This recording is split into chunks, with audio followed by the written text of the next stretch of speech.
राम राम दोस्तों। पिछले एपिसोड में हमने बात करी पश्चिम उत्तर प्रदेश की भाषाओं की। उससे पहले हरियाणा की 10 बोलियां की बात करी और उससे कड़ी ने आगे बढ़ाते हुए आज हम बात करेंगे दिल्ली में बोली जाने वाली 4 बोलियां की।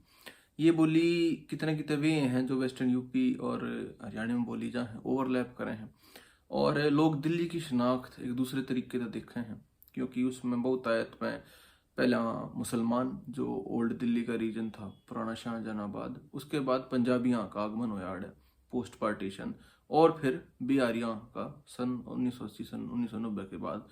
उसने बिहारी तो नहीं कहना चाहिए लेकिन मतलब यूँ कह लो कि पूर्वांचल तय वेस्ट बिहार तय बंगाल तय उड़ीसा तय देश भर के दीगर हिस्सों तय लोगों का पलायन हुआ, खासतौर पर कामगार वर्ग का जो कि इन हिस्सों था।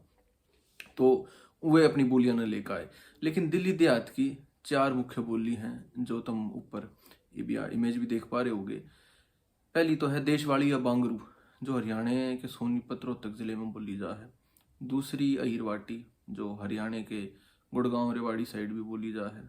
तीसरी अपनी कौरवी जो कि वेस्टर्न यूपी के बागपत मुजफ्फरनगर ऊपर शामली सहारनपुर हरिद्वार तीन बोली जा है।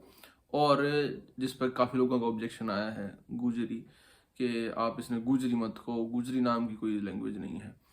तो चौथी जो है या ब्रिज का वर्जन या सब डायलेक्ट और फॉर अ बेटर नेम गुजरी। ये गुजरी इसने कहना हमारी न्यू मजबूरी है कि और कोई लिंग्विस्टिक टर्म इतनी ईजाद नहीं हो लिया इस खातर। तो साउथ दिल्ली जो है फरीदाबाद का इलाका है, थोड़ा नोएडा का जो टच हो इलाका, उसमें यह बोली बोली जाए। तो ये 4 बोली दिल्ली में बोली जाया करती। दिल्ली देहात में इब भी कितने कितने बोली जा हैं। इब यूजुअली जो दिल्ली के गांव हो रहे हैं उनकी सारी ज़मीन का अधिग्रहण हो गया सन 1950-60 के बाद और ये एक अर्बन विलेज अर्बन क्लस्टर से बन के रह गए हैं। इनके आसपास बड़े बड़े सेक्टर सोसाइटी डेवलप हो गई हैं और इनकी अपनी शनाख्त जो थी वो कितने मिट गई। ये भी अंधेरे से कुएं की तरह हैं कितने के आसपास तो आलीशान सा बाग है, किसी बाग में एक अंधेरा सा कुआं है किसी कोने में या उसके बीचों बीच कितने उस टाइप में इनकी इमेज हमने नज़र आवा है। तो पहले हम बात कर लें देशवाड़ी या बांगरू की। तो शुरू हो जाओ नरेले तय। नरेला जो है एक छोर है, नरेला सिंगू बॉर्डर दिल्ली का बिल्कुल सोनीपत के लागता। तो उड़े के जो गांव हैं ना केवल हरियाणा में रिश्तेदारी है, बड़ा कॉमन भी है, पर आते जाओ दिल्ली के अंदर कितना पहुंच जाओगे तुम, मतलब पीतमपुरा जो भी है एक देशवाड़ी स्पीकिंग विलेज है। पीतमपुरा की इमेज बहुत अलग है रोहिणी पीतमपुरे की, और क्योंकि बड़े सेक्टर डेवलप हो रहे हैं ज़मीना का अधिग्रहण हो गया। उसके बाद और चले जाओ मतलब राष्ट्रपति भवन थी।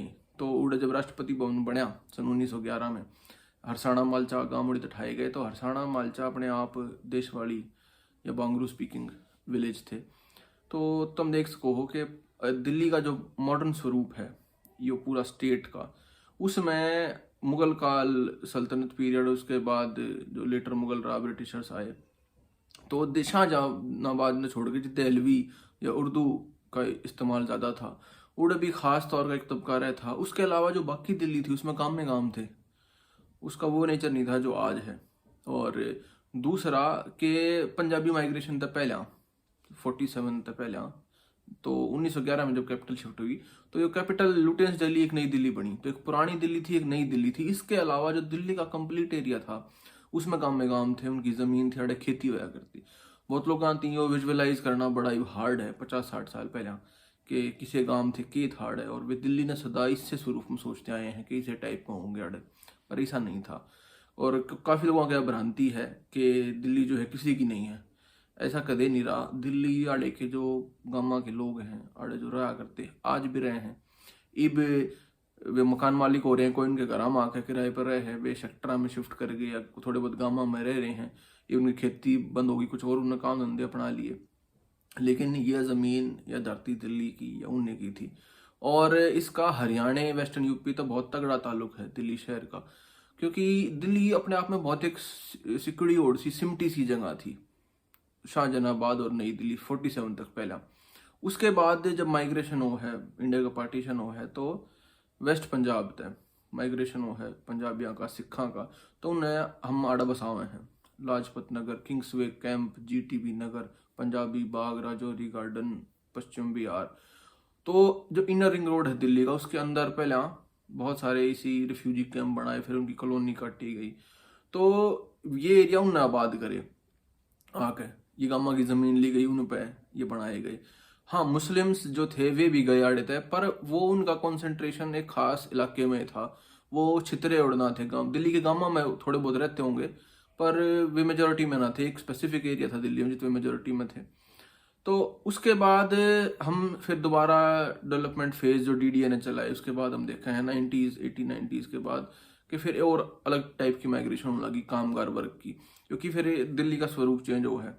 या खाली एक कैपिटल सिटी ना रहती, इसमें या इकोनॉमिक हब भी बना है नॉर्थ इंडिया का, तो लोग आड़ा आकर रहने लग जाए हैं। बाद में नोएडा और गुड़गांव साइबर सिटी डेवलप हुए हैं, तो लोग जो है एक आईटी सेक्टर भी डेवलप हुआ है, तो लोग उड़े शिफ्ट कर रहे हैं, तो इसके सैटेलाइट टाउन भी बनने लग जाए।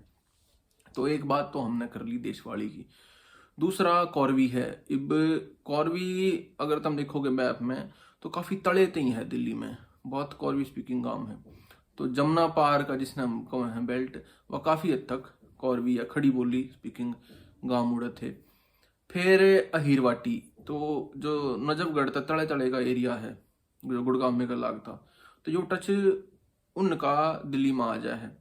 और गुजरी या सब डायलेक्ट ऑफ ब्रज, जिसका अननेम्ड सब डायलेक्ट ऑफ ब्रज की हम बात करें तो छतरपुर, सुल्तानपुर, असोला भट्टी माइंस का जो एरिया है साउथ दिल्ली का, बिल्कुल एक्सट्रीम साउथ दिल्ली का, तो उड़े तमने जब बोली उनके गाँव में आज भी सुन सको हो। इब इसमें भी थोड़े से अपवाद हैं। जो करीब जो एरिया हम कहें कि देशवाड़ी या बांगड़ू का है, उसमें दो गांव से हैं, नारायणा और रिठाड़ा, जो कि कॉरवी स्पीकिंग विलेज हैं, जित देशवाड़ी नहीं बोली जाती। इब इनकी अपने अलग इतिहास है, उसका कोई कारण रहे होंगे कि कोई माइग्रेशन हुई है कितने थे जब ये गांव बसे। तो अगर कोई है इस इन गांवों का ओरिजिनल बाशिंदा तो वो मारते बता सके, एनलाइटन कर सके। दूसरे कुछ गांव हैं जित पॉकेट्स हैं अहीरवाटी की, या ये यादव वो रहे हैं ज़्यादा। तो जैसे समयपुर बादली हो गया, लिबासपुर आड़े दिखा जा है अहीर जो वाटी बोली का भाषा का प्रचलन। दूसरा उत्तम नगर साइड में हस्तसाल गांव है, रनोला वगैरह, उड़ा थोड़ा बहुत इनका प्रभाव है। तो एक भाई ने पूछी थी कि सर क्या कास्ट के लिए भी लैंग्वेज बदला है, तो इसका जवाब है हाँ, कास्ट के लिए भी लैंग्वेज बदला है। तो एक गांव के अंदर तुमने कई लैंग्वेज भी देखने मिल सके हैं। ज़रूरी नहीं है कि पूरा गांव एक के लैंग्वेज बोलता हो या एक बोली बोलता हो या एक टोन में बोलता हो। तो उसने सोशल एक्ट कहा करें इस लिंग्विस्टिक्स की, अगर मैं जार्गन यूज़ करूं। सोशल एक्ट वो कि भाई समाज का एक तबका, एक कास्ट स्पेसिफिक वर्ग एक टाइप की डायलेक्ट बोला है, एक तरीके से उसने बोला है। तो कई बार देखोगे कि यादवा के गाँव में सारे गए जो है वह ईरवाटी बोली जाएगी, चाहे वो थोड़े शिफ्ट भी होने लग रहे हैं।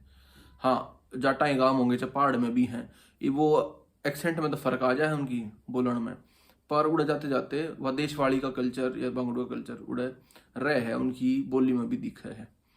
तो ये दिल्ली की 4 बोली हैं जो कि तम हरियाणा और यूपी का दिल्ली ने एक्सटेंशन या मानस को हो। अपने आप में शाहजहानाबाद के अलावा या नई दिल्ली के अलावा जो अंग्रेजा ने बसाई, सिविल लाइन्स बसाई, उस एरिया के अलावा जो बाकी सारी दिल्ली थी वह आड़े के लोकल लोगों की दिल्ली देहात था सारा, और बहुत कम इसे हिस्से थे जो कि तुम कह सको कि इस एक सैटेलाइट टाउन अपने आप में अलग थे दिल्ली के स्वरूप थे। और दिल्ली के जो लोग हैं, या बात वे कई बार अब कहने भी लग रहे हैं, पीछे काफ़ी लोगों ने बात मुखर तौर पर उठाई कि या हमारी लैंग्वेज जो है हरियाणवी, इसके लिए दिल्ली में अकादमी बनाई है। जब दिल्ली में सिंधी की अकादमी है, पंजाबी की अकादमी है, उर्दू की है, 10 दीगर जबाना की अकादमी है, तो हरियाणवी की अकादमी क्यों नहीं आड़े की जो लोकल भाषाएं थी वे कति ख़त्म होगी सिंस 1950s 60s, क्योंकि इतना पलायन माइग्रेशन हुआ कि जो आड़े लोग ओरिजिनली मेजॉरिटी में थे वे माइनॉरिटी में आ रहे हैं।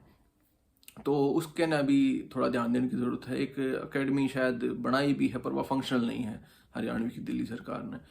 तो या तो बात हुई भाई दिल्ली की, तो कुछ लोग जिनका जो भ्रम था कि दिल्ली जो है वो 50 में 1960 में बसी, 1911 में बसी है, नहीं, दिल्ली जो है चिरकाल तो चलन लग रही है, और हरियाणा और वेस्टर्न यूपी तो इसने अलग करके नहीं देखा जा सकता।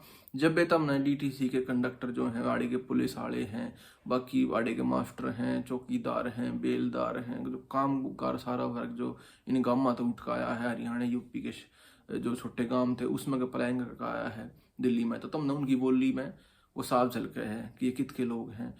और दिल्ली के विद इन इटसेल्फ जो हैं ये कितने और के लोग ना बोलने वाले, ये हरियाणवी तब माइग्रेट करके ना आ रहे, ये आड़े के लोग हैं। तो इस वीडियो में इतना ही था। किसा लगे तड़क कमेंट करके बता इसको। जय राम जी की।